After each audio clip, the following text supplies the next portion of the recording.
नमस्कार साथियों, स्वागत है आपका the history world with Sandeep में। तो साथियों, आज हम पॉलिटिकल साइंस के टॉपिक्स के साथ शुरुआत करने वाले हैं और हमारा आज का टॉपिक है भारतीय संविधान का भाग एक। तो हम लोग ये जानने वाले हैं कि भारतीय संविधान के भाग एक में कितने आर्टिकल्स आते हैं, यानी कौन कौन से अनुच्छेद आते हैं और उन अनुच्छेदों में क्या क्या प्रावधान किए गए हैं। ठीक है, तो इसी के साथ हम शुरुआत करते हैं भाग एक के बारे में। तो सबसे पहले अगर हम देखें तो भाग एक का जो टाइटल है वो क्या है। भाग एक जो है उसका टाइटल है संघ और उसका राज्य क्षेत्र, यानी इसमें संघ और उस संघ में पड़ने वाले जो क्षेत्र हैं उनके बारे में बताया गया है। तो सबसे पहली चीज यही आती है कि भाई इस भाग एक में टोटल कितने अनुच्छेद हैं। तो भाग एक जो है ये अनुच्छेद एक से लेके इसमें 4 तक की बात की गई है। यानी जो भाग एक है जिसका टाइटल है संघ और उसका राज्य क्षेत्र, तो इसमें 4 अनुच्छेद दिए गए हैं। अनुच्छेद 1, अनुच्छेद 2, अनुच्छेद 3, अनुच्छेद 4। तो हम लोग बारी बारी से इन अनुच्छेदों के बारे में पढ़ने वाले हैं। तो सबसे पहले अगर हम देखें अनुच्छेद 1 को, अगर हम अनुच्छेद 1 के बारे में देखें तो अनुच्छेद 1 क्या कहता है। अनुच्छेद 1 ये कहता है कि इंडिया अर्थात भारत, इंडिया अर्थात भारत क्या होगा, राज्यों का संघ होगा। तो ये बात आर्टिकल 1 में कही गई है। अब आर्टिकल 1 की अगर बात करें तो इससे हमें क्या पता चलता है। इससे हमें ये पता चलता है कि एक तो इसमें हमारे देश के नाम का उल्लेख किया गया है। हमारे देश का नाम भारत और इंडिया, तो दोनों नामों का उल्लेख किया गया है।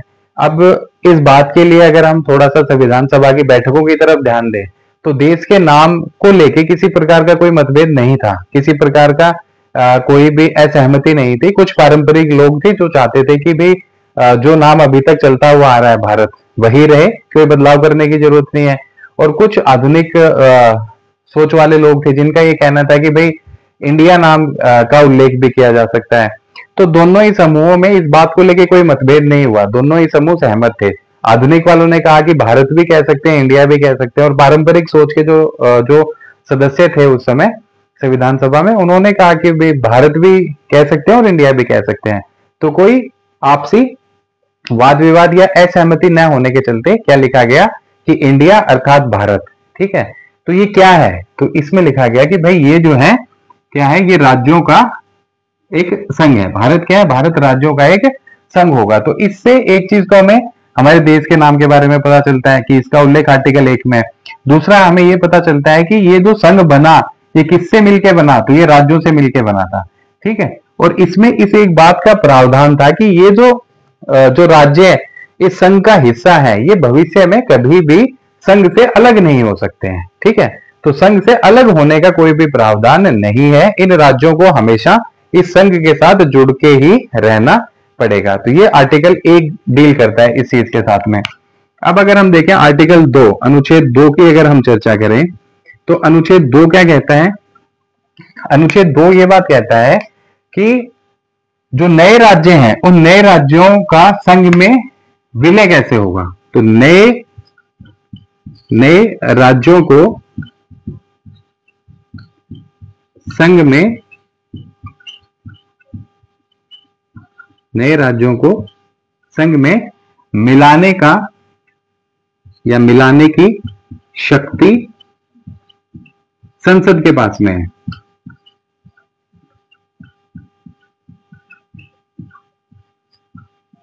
संसद के पास है। क्या क्या इस लाइन का कहने का मतलब क्या है। इस लाइन के कहने का मतलब यह है कि जो राज्य अभी तक संघ का हिस्सा नहीं है या संघ में शामिल नहीं है, तो उन राज्यों को संघ में कैसे मिलाया जा सकता है और कौन उन राज्यों को संघ में मिला पाएगा।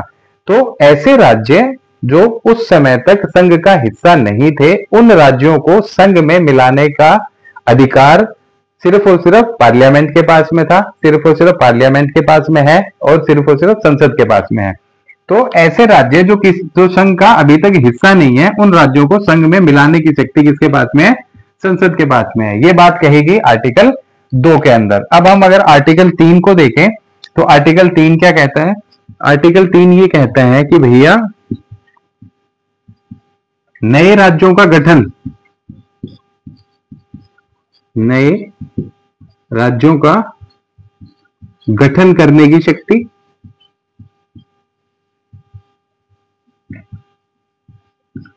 ठीक है, नए राज्यों का गठन करने की शक्ति, साथ ही साथ वर्तमान राज्यों का नाम बदलने की शक्ति, वर्तमान राज्यों का नाम बदलने की शक्ति, वर्तमान राज्यों की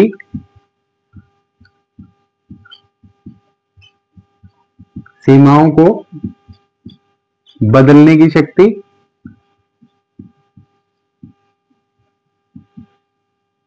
और वर्तमान राज्यों के क्षेत्रों को बदलने की शक्ति। ये चारों काम, नए राज्यों का गठन करने की शक्ति, कोमा वर्तमान राज्यों का नाम बदलने की शक्ति, कोमा वर्तमान राज्यों की सीमाओं को बदलने की शक्ति, और वर्तमान राज्यों के क्षेत्रों को बदलने की शक्ति। ये सारी की सारी शक्ति किसके पास में है? तो ये सारी की सारी शक्ति जो है वो संसद के पास में है, पार्लियामेंट के पास में है। तो ये बात हमें पता चलती है आर्टिकल 3 से। आर्टिकल 3 क्या कहता है कि नए राज्यों का गठन करने की शक्ति संसद के पास में है। जो राज्य अस्तित्व में है उन राज्यों का अगर नाम बदलना है तो ये शक्ति संसद के पास में है। उन राज्यों की सीमाओं में कोई हेरफेर करनी है, कोई बदलाव करना है, तो ये पावर संसद के पास में है। उन राज्यों के क्षेत्रों में कोई बदलाव करना है, मतलब कि दो राज्यों के क्षेत्र को आपस में एक दूसरे के साथ एक राज्य से कुछ इलाका लेके किसी दूसरे राज्य में मिलाना है, या किसी दूसरे राज्य का इलाका लेके किसी तीसरे राज्य में मिलाना है, तो ये क्षेत्रों की अदला बदली करने का जो अधिकार है वो संसद के पास में है। तो नाम, नए राज्यों का गठन, पुराने राज्यों की सीमाओं में परिवर्तन, उनके नामों में परिवर्तन, उनके क्षेत्रों में परिवर्तन, ये सारे के सारे अधिकार जो है वो संसद के पास में है। संसद चाहे तो ये सारे के सारे काम कर सकती है। तो ये बात कहेगी आर्टिकल 3 के अंदर। अब हम देखते हैं आर्टिकल 4। आर्टिकल 4 क्या कहता है? तो आर्टिकल 4 ये बात स्पष्ट तौर पे कहता है कि भाई क्या, कि आर्टिकल 2 और 3, अनुच्छेद 2 और अनुच्छेद 3, ठीक है, में जो प्रावधान दिए गए हैं, तो इन प्रावधानों को जब किया जाएगा कोई भी काम, मतलब जो भी प्रावधान दिए गए हैं, ये आर्टिकल 2 में जो चीज लिखी गई है कि भाई नए राज्यों को संघ में मिलाने की शक्ति संसद के पास में है, और आर्टिकल 3 में जो चारों काम दिए गए हैं कि भाई नए राज्यों का गठन करने की शक्ति संसद के पास में है, वर्तमान राज्यों का नाम बदलने की शक्ति संसद के पास में है, वर्तमान राज्यों की सीमाओं को बदलने की शक्ति संसद के पास में है, और वर्तमान राज्यों के क्षेत्रों को बदलने की शक्ति संसद के पास में है। तो आर्टिकल 2 और आर्टिकल 3 में जो भी काम किए जाएंगे, में किए जाने वाले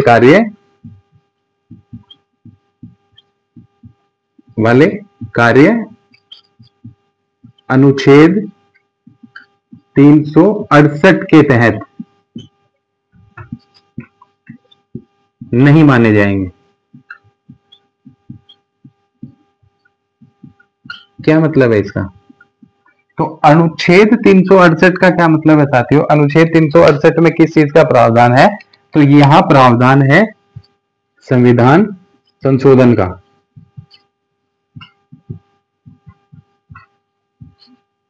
ठीक है, संविधान संशोधन का प्रावधान आर्टिकल 368 में है। तो ये लिखा गया कि अगर ये दोनों काम होते हैं तो ये दोनों काम जो है वो संविधान संशोधन के अंतर्गत नहीं आएंगे। ठीक है, संविधान में संशोधन करने के लिए हमें जरूरत पड़ती है एक विशेष बहुमत की, एक विशेष प्रक्रिया का पालन करना पड़ता है। तो ये कहा गया कि ये दोनों काम करने के लिए हमें किसी विशेष प्रक्रिया की जरूरत नहीं है, बल्कि किसी साधारण बहुमत से या कोई नया कानून बना के भी हम इन दोनों आर्टिकल्स में दिए गए इन कामों को कर सकते हैं। तो इन दोनों आर्टिकल्स में जो जो प्रावधान है उन कार्यों को आसानी से किया जा सकता है किसी साधारण बहुमत के माध्यम से और नया कानून बना के, और ये काम संसद कर सकती है। ठीक है, तो ये सारे के सारे कार्य जो है वो संविधान संशोधन के अंतर्गत नहीं माने जाएंगे, यानी आर्टिकल 368 के तहत नहीं माने जाएंगे। तो ये चारों आर्टिकल हैं जो भाग एक में है। पहला आर्टिकल कहता है कि इंडिया अर्थात भारत राज्यों का एक संघ होगा। दूसरा आर्टिकल कहता है कि इस संघ में नए राज्यों को मिलाने का प्रावधान, नए राज्यों को मिलाने की जो शक्ति है या अधिकार है वो संसद के पास में है। आर्टिकल तीसरा कहता है कि किसी नए राज्य का गठन करना है, किसी वर्तमान में जो राज्य अस्तित्व में है उसका नाम बदलना है, उसकी सीमाओं में कुछ बदलाव करना है, उसके क्षेत्रों में कोई बदलाव करना है, तो ये सारे के सारे अधिकार और शक्ति संसद के पास में है। और आर्टिकल 4 ये कहता है कि अनुच्छेद 2 और अनुच्छेद 3 के तहत जो भी कार्यवाही की जाएगी वो संविधान संशोधन के आर्टिकल 368 के तहत नहीं मानी जाएगी, बल्कि ये कार्य किसी साधारण नियम या फिर साधारण बहुमत से भी हो सकता है। ठीक है, तो ये एक बार इन चारों आर्टिकल्स को आप देख लीजिए।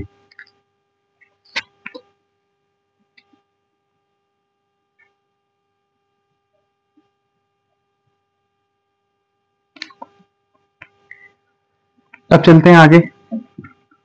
आगे हम लोग क्या देखने वाले हैं,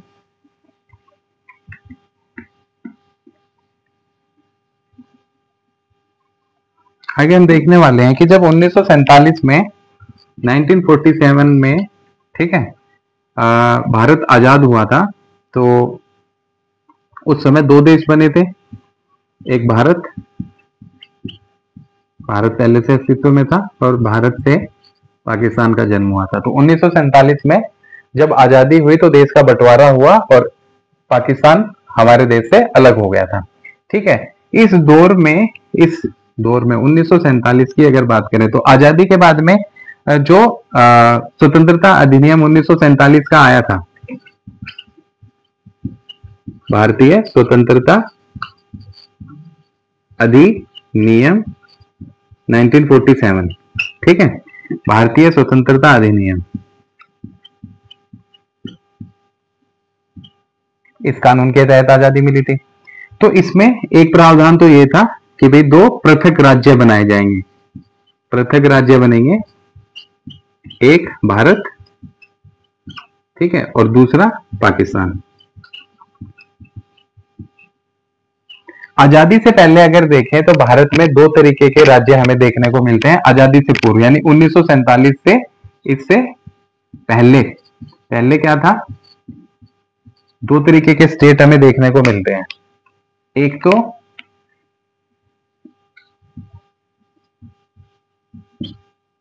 ब्रिटिश भारतीय प्रांत और दूसरा देसी रियासतें।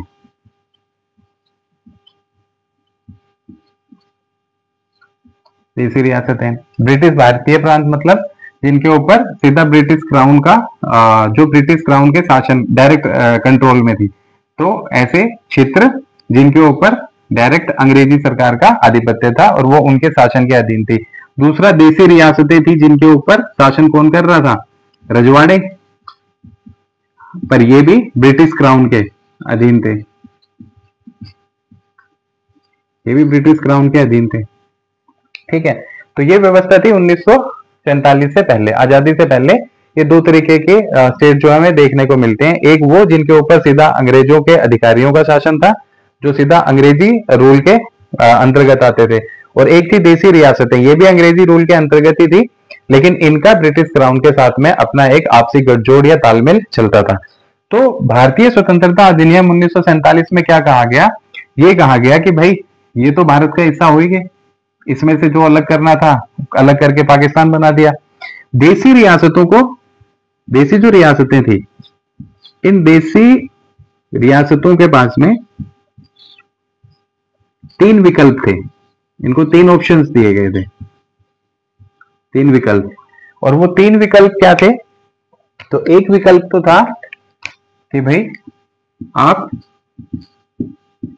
स्वतंत्र रह सकते हैं, दूसरा था आप पाकिस्तान में मिल सकते हैं, और तीसरा था आप अपना विलय भारत में कर सकते हैं।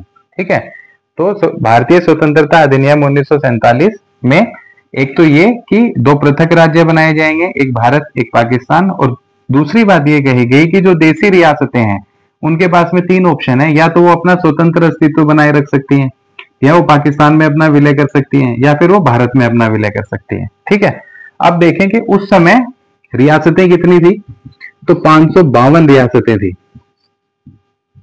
552 रियासतें थी। इस 552 रियासतों में से 549 रियासतों ने, जो रियासत थी ये अपनी मर्जी से अपना विलय भारत में कर लेती हैं। ठीक है, 552 कुल रियासतें थी, 552 में से 549 रियासतों ने अपना विलय भारत में कर लिया अपनी मर्जी से। अब कितनी रह गई, तो अब रह गई 3 रियासत, 3 रियासत। ठीक है, ये 3 रियासत कौन कौन सी थी, तो ये 3 रियासत में एक थी हैदराबाद, दूसरी कश्मीर, और तीसरी जूनागढ़। इन 3 रियासतों ने अभी तक भारत में अपना विलय नहीं किया था। ठीक है, 552 कुल रियासतें, इनमें से 549 रियासतें अपनी मर्जी से भारत में विलय कर लेती हैं, पर 3 रियासत ऐसी होती हैं जो कि अपना विलय भारत में नहीं करती हैं। तो वो कौन कौन सी थी, हैदराबाद, कश्मीर और जूनागढ़। ठीक, फिर इनका भी बाद में विलय कर लिया गया। जूनागढ़ का कैसे विलय किया गया, तो जूनागढ़ में क्या हुआ, जनमत संग्रह, जूनागढ़ में जनमत संग्रह हुआ, यानी वहां की आवाम, वहां की आबादी, आम जनता, उसने क्या किया, वोट डाला और फैसला किया कि भाई वो भारत में मिलना चाहती हैं, या शासक की जो इच्छा है पाकिस्तान में मिलने की उसके साथ रहना चाहती हैं, या स्वतंत्र रहना चाहती हैं। तो जूनागढ़ में जनमत संग्रह हुआ, और जनमत संग्रह का परिणाम क्या निकला, जनमत संग्रह में ये बात आई कि ये अपना विलय भारत में करेंगे। ठीक है, तो जूनागढ़ को मिला लिया गया भारत के अंदर जनमत संग्रह के माध्यम से। ठीक, कश्मीर, कश्मीर का विलय किया गया विलय पत्र के माध्यम से। विलय पत्र पे हस्ताक्षर किसने किए, राजा कौन थे, राजा हरिश्चंद्र। ठीक है, उन्होंने विलय पत्र के ऊपर हस्ताक्षर किए और कश्मीर का विलय भी भारत में हो गया। हैदराबाद जो है वो थोड़ा आनाकानी चल रही थी वहां पे, तो हैदराबाद के खिलाफ जो है पुलिस बल का इस्तेमाल किया गया, पुलिस बल का इस्तेमाल किया गया हैदराबाद के खिलाफ, और हैदराबाद का विलय भी भारत में कर लिया गया। ठीक है, तो ये थोड़ी सी इंफॉर्मेशन है कि अगर हम देखें जो चारों आर्टिकल्स जो अभी हमने पढ़े, तो उन्हीं आर्टिकल्स में बार बार एक चीज आई, राज्य, संघ। तो उसी को थोड़ा और समझने के लिए हम चले गए आजादी से पहले के दौर में। तो पहले के दौर में 2 तरीके के स्टेट हमें देखने को मिलते हैं, एक देसी रियासतें हैं और दूसरा है ब्रिटिश भारतीय प्रांत। और जो देसी रियासतें हैं उनके ऊपर रजवाड़ों का शासन है, पर ब्रिटिश क्राउन के अधीन है ये भी, और ब्रिटिश भारतीय प्रांत जो है इन प्रांतों के ऊपर ब्रिटिश हुकूमत का सीधा नियंत्रण है। 1947 में जब भारत आजाद हुआ, तो उस समय जो अधिनियम, जिस अधिनियम के माध्यम से आजादी दी थी, वो था भारतीय स्वतंत्रता अधिनियम 1947। तो उसमें क्या था कि भी 2 पृथक राज्य बनाए जाएंगे, एक भारत और एक पाकिस्तान। ठीक है, दूसरा ये था कि जो देसी रियासतें हैं उनके पास में 3 ऑप्शन है, चाहे तो वो अपना स्वतंत्र अस्तित्व बनाए रख सकती हैं, या फिर वो पाकिस्तान में मिल सकती हैं, या फिर वो भारत में अपना विलय कर सकती हैं। तो उस दौर में, उस समय में कुल 552 रियासतें थी, 52 में से 549 रियासत अपनी सहमति से, बिना किसी दबाव के, बिना किसी जबरदस्ती के, किसी जोर जबरदस्ती के भारत में अपना विलय कर लेती हैं। लेकिन 3 रियासतें हैदराबाद, कश्मीर और जूनागढ़, ये भारत में विलय नहीं करती हैं। तो इनको कैसे मिलाया गया, हैदराबाद के खिलाफ पुलिस बल का इस्तेमाल किया गया, कश्मीर विलय पत्र पे हस्ताक्षर करवा के भारत में विलय किया गया, और जूनागढ़ में जनमत संग्रह हुआ। जनमत संग्रह का रिजल्ट ये आया कि ये रियासत जो है भारत में मिलेगी। तो इस तरीके से इन रियासतों को भारत में मिलाया गया। तो इसको आप एक बार देख लीजिए।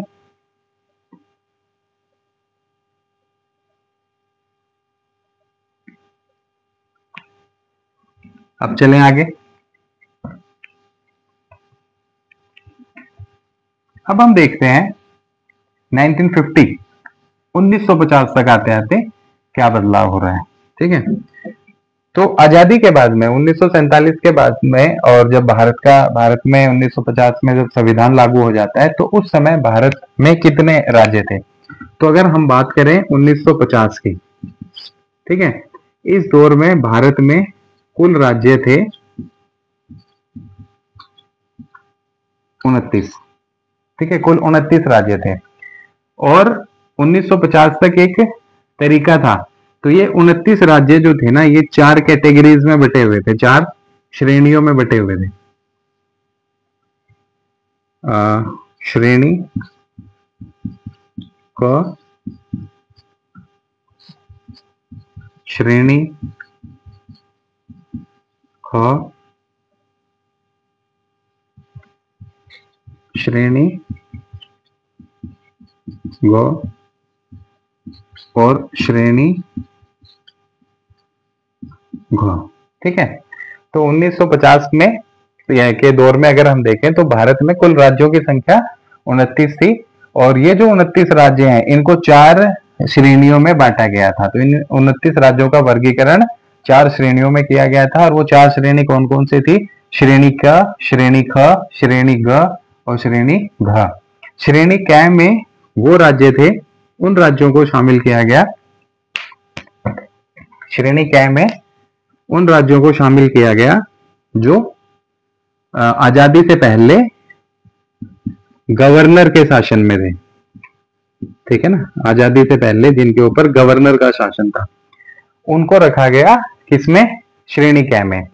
श्रेणी ख में रखा गया साथियों उन राज्यों को जिन राज्यों में विधानमंडल था, साथ ही साथ इसमें कुछ ऐसे राज्यों को भी शामिल कर लिया गया जिनके ऊपर शाही शासन था, यानी रजवाड़ों का शासन था। तो श्रेणी क में उन राज्यों को रखा गया जिन राज्यों पर आजादी से पहले अंग्रेजों के गवर्नर का शासन था, या जो अंग्रेजी गवर्नर के शासन के अंतर्गत आते थे। श्रेणी ख में उन राज्यों को रखा गया जिन राज्यों में आजादी से पूर्व विधानमंडल था, साथ ही साथ जिनके ऊपर साथ ही कुछ ऐसे राज्य भी इसमें रखे गए जिनके ऊपर शाही शासन था, ठीक है। और श्रेणी ग में उन राज्यों को रखा गया जिनके ऊपर ब्रिटिश राज के मुख्य आयुक्त का शासन था, ठीक है। इसमें अंग्रेजों के दौर में जो अंग्रेजों के मुख्य आयुक्त थे उनके शासन के अंतर्गत आने वालों को श्रेणी ग में रखा गया। एक तौर से कह सकते हैं यूनियन टेरिटरी वाली कहानी है, ठीक है। और श्रेणी ग में इकलौते एक ही राज्य को रखा गया और उसका नाम था अंडमान और निकोबार, अंडमान और निकोबार, ठीक है। और कुछ श्रेणी ग में रखा गया था। तो एक बार आप इसको देख लीजिए।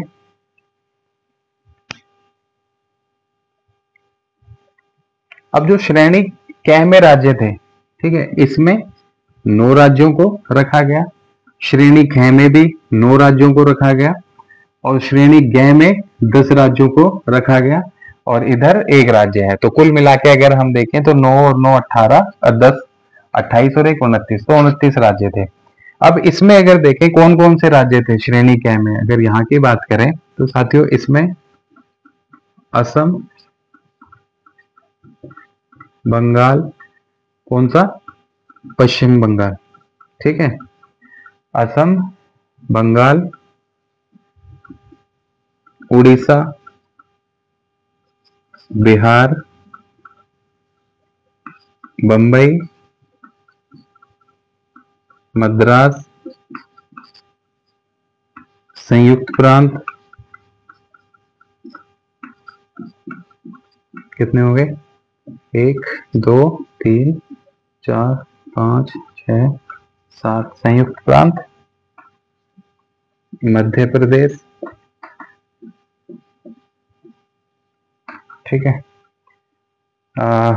बंगाल, बंगाल, असम, उड़ीसा, बिहार, बंबई, मद्रास, संयुक्त प्रांत, मध्य प्रदेश, और एक हो गए हमारे पंजाब।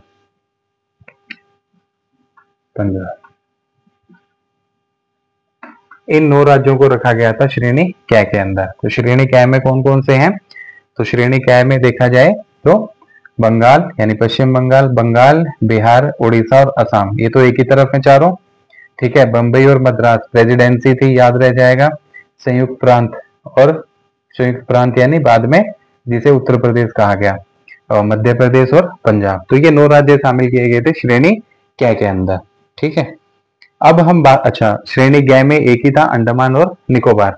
अब देखते हैं हम श्रेणी ख में।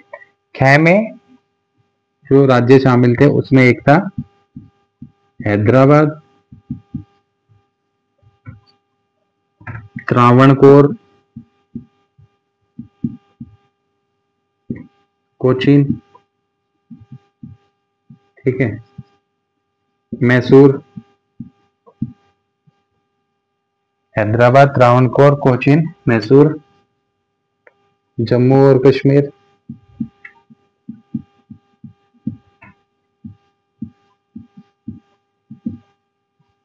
राजस्थान, मध्य प्रांत,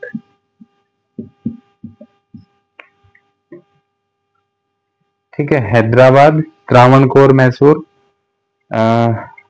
जम्मू और कश्मीर, राजस्थान, मध्य प्रांत और सौराष्ट्र, विंध्य प्रदेश, ये आ जाएगा यहाँ सौराष्ट्र, विंध्य प्रदेश। ठीक है, ये राज्य जो थे वो श्रेणी ख में शामिल किए गए थे, और श्रेणी घ में अंडमान और निकोबार। अब इधर की अगर हम बात करें, कितने हुए, 2 4 6 8, 8 एक रह गए हैं, पटियाला, पटियाला, पटियाला एवं पूर्वी पंजाब। तो ये एक बार देख लीजिए। ठीक है, श्रेणी क्या की बात करेंगे तो बहुत इजी है, श्रेणी क्या वाले ध्यान रखना, बंगाल यानी पश्चिम बंगाल, बंगाल, बिहार, उड़ीसा और आसाम। ठीक है, 4 हुए। फिर बंबई और मद्रास दोनों प्रेसिडेंसी थी, 5 और 6। इसके अलावा आपका संयुक्त प्रांत और मध्य प्रदेश 8, और एक आ जाता है हमारा इसमें पंजाब। तो ये जो है 9, ये 9 के 9 राज्य हैं श्रेणी क के।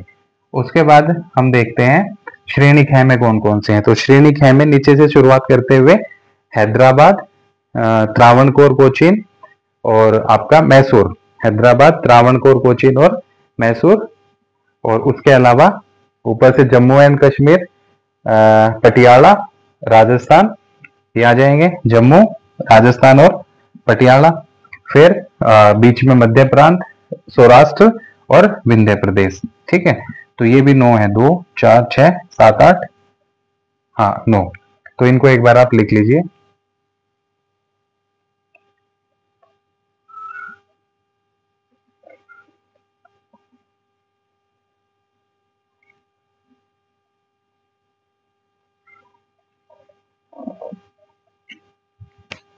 ठीक है, अब श्रेणी ग की बात करें तो इसमें 10 हैं। 10 कौन कौन से हैं, तो एक तो दिल्ली, कुर्ग, कूच बिहार, बिलासपुर, ठीक है। जो श्रेणी ग है उसमें कौन से राज्य शामिल किए गए थे, तो इसमें उन राज्यों को शामिल किया गया था जो मुख्य आयुक्त के शासन डायरेक्ट नियंत्रण में थे, और उसमें हमने लिखा कौन कौन सा, दिल्ली, कुर्ग, कूच बिहार और बिलासपुर। इसके अलावा अगर देखें तो एक है आपका केंद्र शासित प्रदेश, उस समय अजमेर हुआ करता था, अजमेर, ठीक है, भोपाल, अजमेर, भोपाल। तो दिल्ली, कुर्ग, कूच बिहार, बिलासपुर, अजमेर, भोपाल, और आपका आ जाएगा हिमाचल, हिमाचल प्रदेश, और साथ ही हिमाचल प्रदेश, इसके अलावा कच्छ, फिर मणिपुर, एक आ जाएगा त्रिपुरा। ठीक है, तो ये 10 हो गए। तो ये कुछ थे। 1950 की बात करें तो कुल 29 राज्य थे। इन 29 राज्यों को 4 कैटेगरीज में बांट दिया गया था। कैटेगरी ए यानी श्रेणी क, कैटेगरी बी, कैटेगरी सी और कैटेगरी डी। डी में सिर्फ एक ही था, अंडमान और निकोबार। ठीक है, श्रेणी क की बात करें तो बंगाल, आपका बंगाल हो गया, बिहार हो गया, उड़ीसा हो गया, असम हो गया, फिर बंबई और मद्रास हो गए। और इधर देखें तो यूपी यानी संयुक्त प्रांत और एमपी, मध्य प्रदेश और पंजाब। ये 9 राज्य श्रेणी 1 में थे और इन राज्यों के ऊपर आजादी से पहले गवर्नर का शासन हुआ करता था। फिर श्रेणी ख में 2 प्रकार के राज्य रखे गए थे। एक तो जिनमें राज्य विधानमंडल है, साथ ही इसमें उन राज्यों को भी शामिल किया गया जो शाही शासन के अंतर्गत थे। तो उसमें कितने राज्य थे? कुल 9 थे। कौन कौन से? आपका हैदराबाद, त्रावणकोर, कोचीन, इसके अलावा मैसूर, फिर जम्मू कश्मीर, फिर राजस्थान, पटियाला और पूर्वी पंजाब, मध्य प्रांत, विंध्य प्रदेश और सौराष्ट्र। तो ये 9 जो स्टेट हैं ये श्रेणी ख में थे। ग की अगर बात करें तो ये इसमें वो राज्य शामिल थे जो डायरेक्ट ब्रिटिश हुकूमत के मुख्य आयुक्त के शासन के अंतर्गत थे। इसमें कितने हैं? कुल 10 हैं। कौन कौन से? दिल्ली, कुर्ग, कूच बिहार, बिलासपुर, अजमेर, भोपाल, मणिपुर, त्रिपुरा, हिमाचल प्रदेश और कच्छ। ये 10 थे। और श्रेणी ग में एक था अंडमान और निकोबार। तो आप एक बार इनको एक साथ देख सकते हैं, उसके बाद हम बात करेंगे। ठीक है,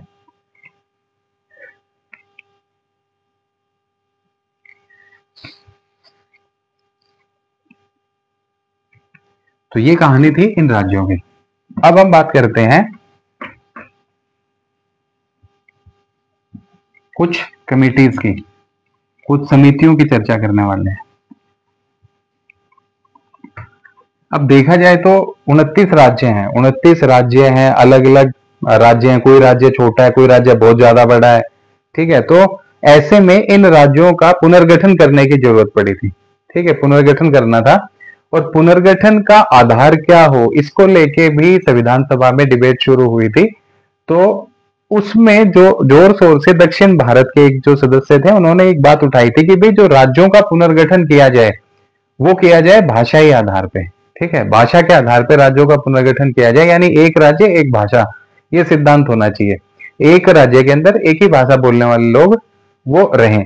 तो इस तरीके से जब बातें उठनी शुरू हुई तो हिंदुस्तान का जो दक्षिणी भारत का इलाका है, यहाँ के मद्रास प्रांत के अंदर भी इस बात को लेकर आंदोलन शुरू हो गया।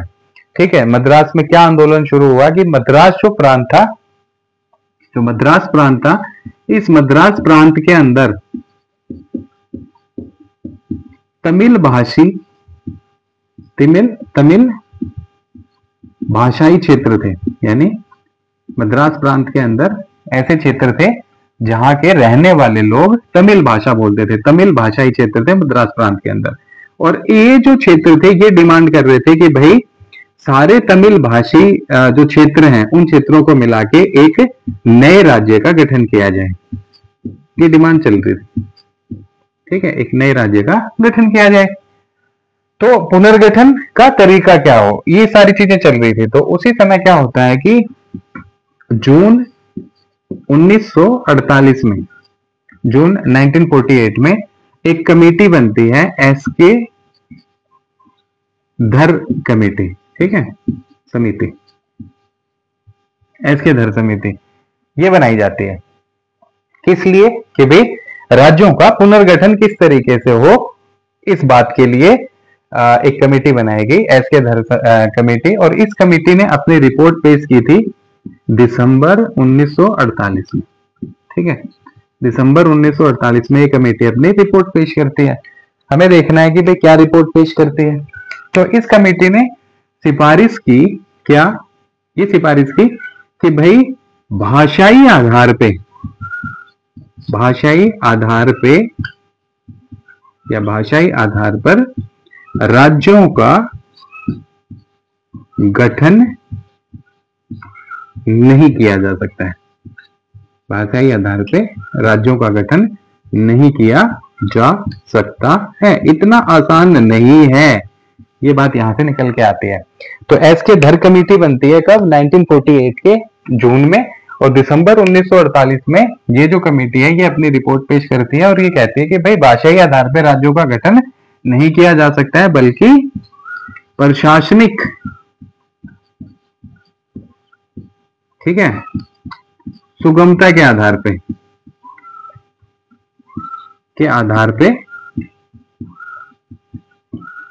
राज्यों का गठन किया जाए।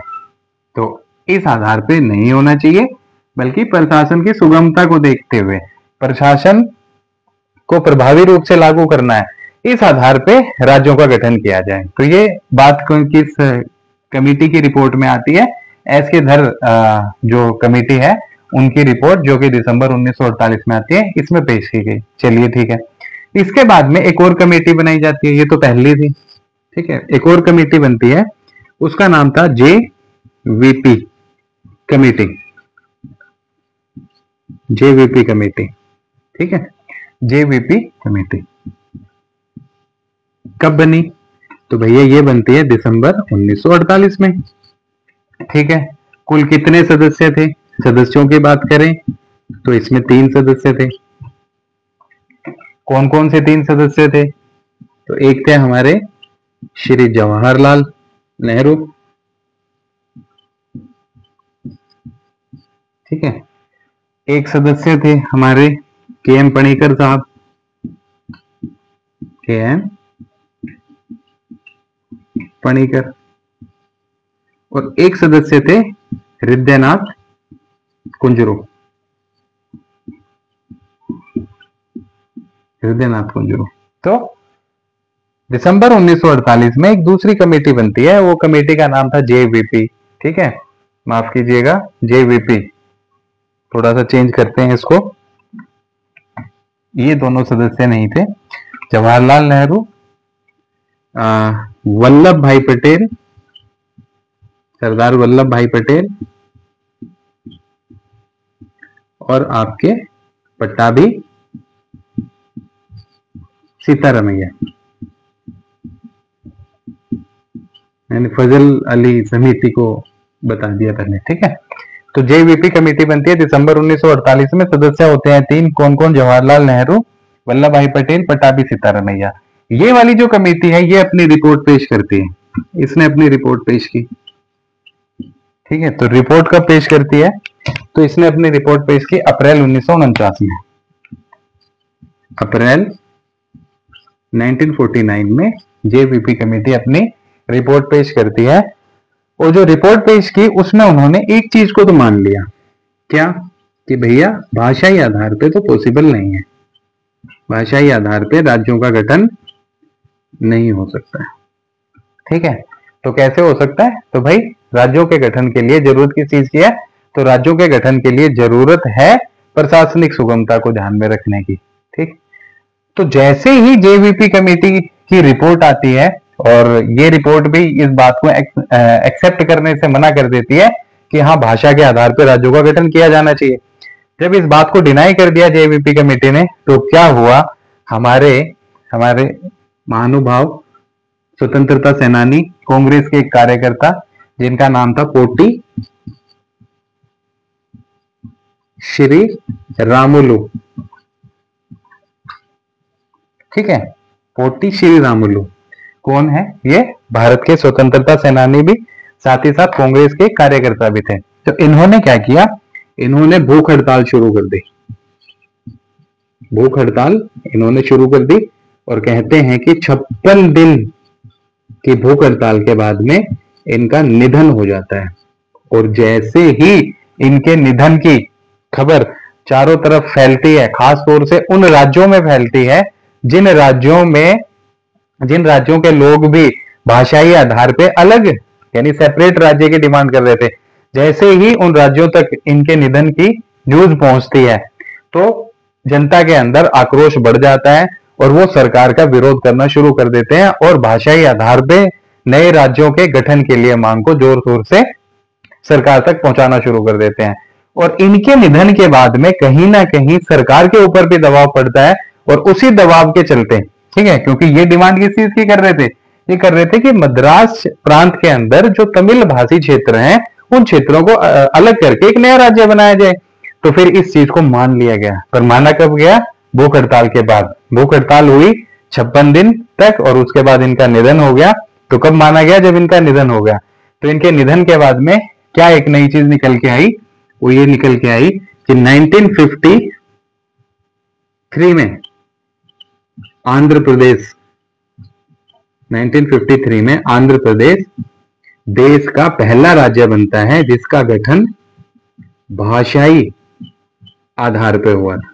आंध्र प्रदेश यानी तमिल भाषी क्षेत्र बन गया था। ठीक है, ये देश का पहला राज्य बना। ओके, तो एक बार देख लीजिए क्या हुआ कि भाई जून 1948 में एसके धर कमेटी बनती है जो अपनी रिपोर्ट पेश करती है। दिसंबर 1948 में रिपोर्ट में उन्होंने यही कहा कि भाषाई आधार पे राज्यों का गठन नहीं किया जा सकता है, बल्कि प्रशासनिक सुगमता के आधार पे करना चाहिए, यानी प्रभावी प्रशासन के आधार पे जैसी जरूरत है उसके हिसाब से किया जाना चाहिए। उसके बाद में एक और कमेटी बनती है, जेवीपी कमेटी। ठीक है, कब? दिसंबर 1948 में। अप्रैल 1949 में अपनी रिपोर्ट पेश करती है और रिपोर्ट में क्या कहा गया कि बिल्कुल सही बात है, भाषाई आधार पे तो नहीं हो सकता है, हाँ प्रशासन की दृष्टि से ही नए राज्यों का गठन किया जाना चाहिए। तो उससे पहले डिमांड तो चली रही थी कि भाई मद्रास प्रांत में जो तमिल भाषी क्षेत्र हैं उनको अलग करके एक नया सेपरेट स्टेट बना दिया जाए जिसके अंदर तमिल भाषी लोग ही रहे, यानी कहीं ना कहीं एक राज्य एक भाषा का जो सिद्धांत है उसका पालन करवाना चाह रहे थे। तो जैसे ही जेवीपी की रिपोर्ट आती है और वो खारिज कर देते हैं भाषाई आधार पर राज्यों के गठन को लेके, तो ये जो मांग थी आंदोलनकारियों की कि भाई भाषाई आधार पर राज्यों का गठन हो, यह मांग और तेज हो जाती है। और इसी बात को लेके पोट्टी श्रीरामुलु जो कि एक स्वतंत्रता सेनानी भी थे और कांग्रेस के कार्यकर्ता थे, इन्होंने भूख हड़ताल शुरू कर दी और इस भूख हड़ताल की वजह से 56 दिन के बाद में इनका निधन हो जाता है। और इस समाचार ने एक तरीके से आग के गोले का काम किया और सरकार को घुटनों पे आना पड़ा और पहले भाषाई आधार पे एक राज्य का गठन किया गया जिसका नाम आंध्र प्रदेश रखा गया। तो आंध्र प्रदेश भारत का पहला राज्य है जो भाषाई आधार पे गठित किया गया था। तो ये चीजें एक बार आप देख लीजिए।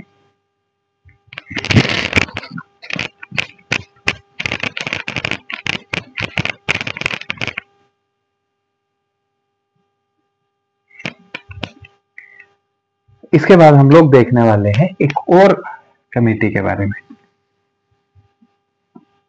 एक और अन्य कमेटी बनी क्योंकि जैसे ही ये मांग जोर जोर से हुई, आंध्र प्रदेश का जैसे ही गठन हुआ 1953 में, तो उसके बाद में जो अन्य लोग थे, अन्य अलग अलग प्रांतों में जो लोग थे और जो अपने लिए अलग राज्यों की डिमांड कर रहे थे, उसने जोर शोर पकड़ा। सरकार बैकफुट पे थी।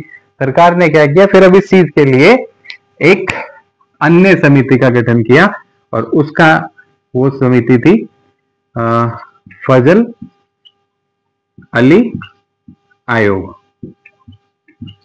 ठीक है, फजल अली आयोग। कब? तो इसका गठन किया गया था साहब, गठन किया गया दिसंबर 1953 में, 1953 में। और कहते हैं कि इन्होंने अपनी रिपोर्ट पेश की कब? सितंबर 1955 में। ठीक है, थोड़ा इसको देख लेते हैं। इस समिति में सदस्य कितने हैं? तो सदस्य हैं कुल तीन सदस्य हैं। कौन कौन? एक तो हो गए फजल अली साहब, अध्यक्ष भी थे इस समिति के, और उस समय जो हमारे सर्वोच्च न्यायालय हैं उस दौर के, तो उस समय के सर्वोच्च न्यायालय के ये मुख्य न्यायाधीश भी थे। तो फजल अली साहब एक सदस्य हो गए। दूसरे हो गए हमारे के.एम. पणिकर साहब, के.एम. पणिकर। एक सदस्य थे, इनका नाम था हृदयनाथ कुंजरू। ठीक है, तो एक नए आयोग का गठन किया गया। ठीक है, आयोग का नाम था फजल अली आयोग। 3 सदस्य थे, के.एम. पणिकर साहब, हृदयनाथ कुंजरू साहब और डॉक्टर फजल अली। ठीक है, फजल अली साहब इसके जो क्या थे, अध्यक्ष थे। किस लिए गठित किया गया भाई, राज्यों का पुनर्गठन। ठीक है, कैसे हो, तो फजल अली आयोग, और इसको हम राज्य पुनर्गठन आयोग भी कह सकते हैं ना, राज्य पुनर्गठन आयोग। ठीक है, तो राज्य पुनर्गठन आयोग का गठन कब किया गया, दिसंबर 1953 ईस्वी में। किसकी अध्यक्षता में, तो अध्यक्ष थे डॉक्टर फजल अली साहब। आयोग ने अपनी रिपोर्ट कब पेश की, तो सितंबर 1955 में आयोग ने अपनी रिपोर्ट पेश की। रिपोर्ट में क्या था, सवाल ये सबसे अच्छा सवाल है। खंडन किस बात का, कि एक राज्य एक भाषा एक राज्य, एक भाषा एक राज्य, इस सिद्धांत पर आधारित राज्यों का गठन तो नहीं हो सकता। इन्होंने इस बात को एक्सेप्ट किया कि भाई ठीक है, भाषाई आधार पर राज्यों का गठन होगा, भाषाई आधार पर राज्यों का गठन होगा, मान लिया। लेकिन ऐसा थोड़ी होगा कि एक राज्य में एक भाषा बोलने वाले लोग ही रहेंगे, यानी एक भाषा एक राज्य। इस सिद्धांत पे किसी भी राज्य का गठन नहीं हो सकता, पॉसिबल नहीं है, भारत की जो उस समय की स्थिति थी उसको देखते हुए, क्योंकि सांस्कृतिक विविधता वाला देश है। ठीक है, तो ऐसे में ये पॉसिबल नहीं था कि एक राज्य में एक ही भाषा बोलने वाले लोग रहें। लोग सांस्कृतिक एकता का भी ध्यान में रखना था, भारत की एकता और अखंडता को भी ध्यान में रखना था। ठीक है, भारत की भौगोलिक स्थिति को भी ध्यान में रखना जरूरी था। साथ ही साथ इस बात का भी ध्यान रखना था कि भाई प्रशासनिक दृष्टि से ऐसे राज्यों का गठन किया जाए ताकि प्रशासन और ज्यादा प्रभावी हो। तो ऐसे में इस कमेटी ने, यानी डॉक्टर फजल अली साहब की अध्यक्षता में ये जो राज्य पुनर्गठन आयोग बना, इसकी रिपोर्ट में इस बात को तो एक्सेप्ट किया गया कि हाँ, भाषाई आधार पर राज्यों का गठन किया जा सकता है, लेकिन इस बात को एक्सेप्ट नहीं किया गया कि एक भाषा एक राज्य का सिद्धांत का पालन किया जाएगा। ठीक है, तो एक तो ये बात आई, ये मान ली गई। दूसरा इन्होंने क्या कहा, देश की जो सांस्कृतिक एकता है, सांस्कृतिक एकता के साथ कोई भी समझौता नहीं हो सकता है, समझौता नहीं होगा किसी प्रकार का गठन के दौरान, सांस्कृतिक एकता का ध्यान रखना ही पड़ेगा। ठीक है, इसके अलावा देश की एकता और अखंडता, देश की एकता व अखंडता के साथ कोई कॉम्प्रोमाइज नहीं होगा, ये बात भी कही कि सर्वोपरि है राष्ट्र की एकता और अखंडता। तो ये पुनर्गठन के दौरान एक राष्ट्र की एकता और अखंडता के साथ किसी तरीके का कोई समझौता या कॉम्प्रोमाइज नहीं किया जाएगा। ठीक है, साथ ही साथ जब राज्यों का पुनर्गठन किया जाए तो हमें क्या करना है, भौगोलिक दशाओं को भी ध्यान में रखना है। उन राज्यों की भौगोलिक जो दशाएं हैं, उन दशाओं का को ध्यान में रखना ही पड़ेगा, ध्यान में रखना है। तो इस तरीके से करके इस आयोग की रिपोर्ट 1955 में आ जाती है, और फिर इस रिपोर्ट को अच्छा थोड़े बहुत बदलाव के साथ में स्वीकार कर लिया जाता है। ये जो रिपोर्ट है, इस रिपोर्ट को थोड़े बहुत बदलाव के साथ में एक्सेप्ट कर लिया गया। साथ ही साथ इसमें एक चीज और भी कही थी कि भाई राज्य कितने बने। ठीक है, इस आयोग की रिपोर्ट में एक बात कही गई थी कि 16 कुल राज्य 16 हो और 3 केंद्र शासित प्रदेश, 3 केंद्र शासित क्षेत्रों। ठीक है, यानी कि अभी तक जो 20 कितना पढ़ा था हमने, 9, 9, 10 और 1, टोटल कितने पढ़े 29। बोले इनको इधर उधर कर कर आके क्या करो, इसमें कन्वर्ट कर दो। एक बात और कही थी कि जो अभी तक कैटेगरी बना रखी है, 4 श्रेणी जो है, क ख ग घ, ये जो वर्गीकरण है राज्यों का, ठीक है, तो राज्यों के इस वर्गीकरण को खत्म किया जाए, इस वर्गीकरण को खत्म किया जाए। ठीक, तो भाई साहब क्या होता है कि सरकार इन चीजों को थोड़े मोटे बदलाव के बाद में मान लेती है, और क्या होता है 1956 में 1956 में ही क्या हुआ, राज्य पुनर्गठन अधिनियम 1956, ठीक है। इस कानून के माध्यम से राज्य पुनर्गठन अधिनियम 1956 के द्वारा क्या किया गया, 1956 के द्वारा 1 नवंबर 1956 को राज्य में, भारत में, संघ में 14 राज्य और फाइनल कर दिए 6 केंद्र शासित प्रदेश। 14 राज्य और 6 केंद्र शासित प्रदेश बना दिए, ठीक है। तो रिजल्ट तो ये निकला। इस व्यवस्था को भी खत्म कर दिया था किस 7वें संविधान संशोधन, क्योंकि डॉक्टर फजल अली आयोग में की जो रिपोर्ट आई थी, उस रिपोर्ट में ये बात कही गई थी कि भाई ये जो राज्यों को 4 श्रेणियों में बांटा है, राज्यों का जो वर्गीकरण किया हुआ है, इस आधार पे जो राज्य हैं, इस वर्गीकरण को खत्म किया जाए और राज्यों की संख्या को भी कम किया जाए, ठीक है। तो इस चीज को भी 7वां संविधान संशोधन 1956 के माध्यम से इस व्यवस्था को खत्म कर दिया गया, ठीक है। फाइनल ये रहा, राज्य पुनर्गठन अधिनियम 1956 के माध्यम से क्या बने, 14 राज्य और 6 केंद्र शासित प्रदेश, ठीक। तो इस चीज को एक बार आप देख लीजिए।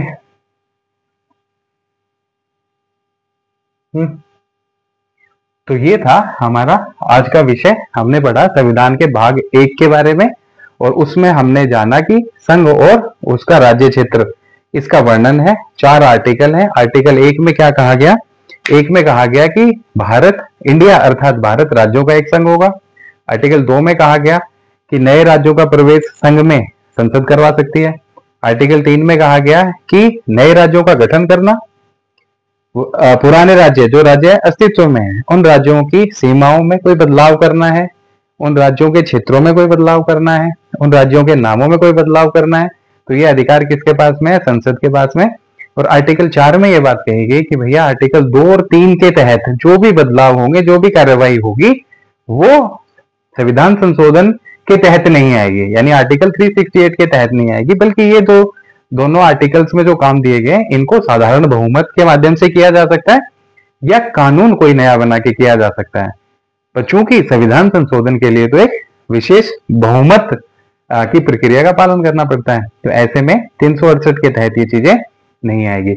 उसके बाद हमने जाना कि जब हिंदुस्तान आजाद हुआ तो भारतीय स्वतंत्रता अधिनियम में क्या बातें रखी गई थी कि भाई 2 पृथक देश बनाए जाएंगे, भारत पाकिस्तान, और जो देसी रियासतें अभी तक हैं 552, इनके पास में 3 ऑप्शन है। पहला क्या कि आप स्वतंत्र रहें, दूसरा आप अपना विलय पाकिस्तान में करें, तीसरा आप भारत में अपना विलय करें।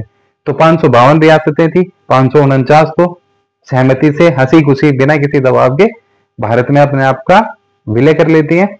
3 रियासतें नानुकर करती हैं। उन तीनों के नाम क्या थे, हैदराबाद, कश्मीर, जूनागढ़, ठीक है।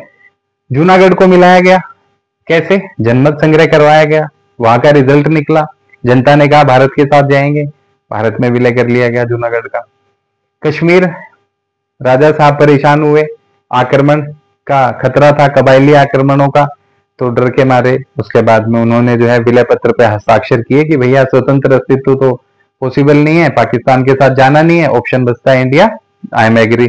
वो साहब भी विलय पत्र पे हस्ताक्षर करते हैं और कश्मीर रियासत को हिंदुस्तान में मिला लिया जाता है। हैदराबाद के साथ थोड़ी सी सख्ती करनी पड़ती है और पुलिस बल का प्रयोग करना पड़ता है, इस तरीके से हैदराबाद को मिला लिया जाता है। फिर हमने जाना कि 1950 तक भारत में कुल राज्य थे 29, 4 कैटेगरी थी, क, ख, ग और घ। क में वो राज्य जो गवर्नर के शासन के अंतर्गत आते थे अंग्रेजों के समय। ख में वो राज्य 2 तरीके के, जिसमें विधानमंडल और साथ ही साथ ऐसे राज्य जो शाही शासन के अंतर्गत थे, दोनों को रखा गया ख में। घ में रखा गया उन राज्यों को जिनके ऊपर ब्रिटिश हुकूमत के मुख्य आयुक्त का शासन था, और घ में रखा गया इकलौते अंडमान और निकोबार को। तो ये कहानी हुई। फिर हमने पढ़ा क में 9 राज्य, ख में 9 राज्य, गय में 10 राज्य और गय में 1 राज्य। इस तरीके से करके उन राज्यों के बारे में पढ़ते हुए फिर हमने जाना कि भाई अब इतने सारे राज्य हैं, प्रशासन को एडमिनिस्ट्रेटिव इफेक्टिव बनाना है। कैसे बनाया जा सकता है? तो उसके लिए कुछ राज्यों की सीमाओं को निर्धारित करना था। ठीक है, कुछ राज्यों का जो क्षेत्र है ज्यादा है तो उसको छोटा करना था, कुछ टुकड़े इधर से उधर करने थे। तो इसके लिए तो ऐसे समय में क्या हुआ कि एक मांग भी संविधान सभा में उठी थी कि भाई जो राज्य हैं उनका गठन भाषाई आधार पर होना चाहिए। और ये मांग हिंदुस्तान के कई सारे इलाकों में बार बार उठाई जा रही थी। तो 1948 के जून में एक कमेटी बनती है, एस.के. धर कमेटी, और दिसंबर 1948 में रिपोर्ट पेश करती है जिसमें कहती है भाषाई आधार पर राज्यों का गठन नहीं किया जा सकता, बल्कि कैसे होगा? तो इन्होंने कहा कि प्रशासनिक सुगमता के आधार पर। ठीक है, फिर जेबीपी कमेटी बनती है, जवाहरलाल नेहरू, वल्लभ भाई पटेल साहब और पटाभी सीतारमैया की, 1948 दिसंबर में।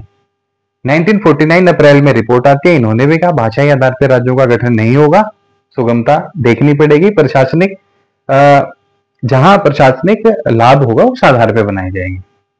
ठीक है साहब। अब इस बात के लिए जब सेंट्रल गवर्नमेंट की एक कमेटी बनती है इतनी बड़ी, जिसमें जेएल नेहरू साहब शामिल थे, वल्लभ भाई पटेल साहब शामिल थे और पटाभी सीतारमैया शामिल थे, वो कमेटी भी उस बात को एक्सेप्ट कर लेती है, तो असली दौर शुरू होता है और भाषाई आधार पर राज्यों के पुनर्गठन की मांग जोर शोर से उठाई जाती है। और इसी के चलते जो एक डिमांड उठाई जा रही थी कि मद्रास में जो तमिल भाषी क्षेत्र हैं उनको अलग करके एक अलग राज्य बनाया जाए, वो डिमांड अब जोर शोर पकड़ लेती है और स्वतंत्रता सेनानी पोटी श्रीरामुलु ये भूख हड़ताल शुरू कर देते हैं और 56 दिन के बाद इनका निधन हो जाता है। इनके निधन के बाद में सरकार बैकफुट पे आ जाती है और उन्हें ये मांग माननी पड़ती है और इस मांग के आधार पे 1953 में भाषाई आधार पे आंध्र प्रदेश राज्य का गठन किया जाता है, जो कि भारत में भाषाई आधार पे गठित पहला राज्य बनता है। लेकिन जैसे ही एक राज्य का गठन हुआ भाषाई आधार पे, तो अलग क्षेत्र दूसरे क्षेत्रों में ये जो डिमांड की जा रही थी इसी आधार पे राज्यों के गठन की, ये जोर पकड़ लेती है। अब गवर्नमेंट के पास कोई ऑप्शन नहीं था। ठीक है, तो गवर्नमेंट ने क्या डिसाइड किया, that we have to make another committee. तो गवर्नमेंट ने एक और कमेटी बनाई और वो कमेटी थी फजल अली आयोग साहब के अध्यक्षता में, और उसे राज्य पुनर्गठन आयोग कहा गया और ये बनती है दिसंबर 1953 में। और सितंबर 1955 1955 में रिपोर्ट में कहा एक भाषा एक राज्य, इस प्रिंसिपल पे तो नहीं बनेंगे स्टेट, भाषाई आधार पे बन जाएंगे, कुछ और चीजों को ध्यान में रखना पड़ेगा। और एट लास्ट फाइनली क्या होता है साथियों, 1 नवंबर 1956 को 14 राज्य 6 केंद्र शासित प्रदेश अस्तित्व में आ जाते हैं। ठीक है, राज्य पुनर्गठन अधिनियम 1956 के तहत। तो मैं आशा करता हूं आपको ये पहला टॉपिक पॉलिटिकल साइंस का पसंद आया होगा। नेक्स्ट वीडियो में हम भाग 2 के बारे में चर्चा करने वाले हैं और भाग 2 में दिया गया है साथियों नागरिकता के बारे में। तो आज के लिए इतना ही। आशा करता हूँ जानकारी मेरे द्वारा दी गई सरल भाषा में मैंने कोशिश की है। अगर आपको मेरे द्वारा दी गई जानकारी पसंद आई है तो प्लीज वीडियो को लाइक करें, अन्य साथियों तक भी पहुंचाएं, शेयर करें और हमारा channel the history volt with Sandeep को सब्सक्राइब करें ताकि इसी तरीके की और वीडियोस जल्द से जल्द अपलोड हो पाए। तो आज के लिए इतना ही। Thank you.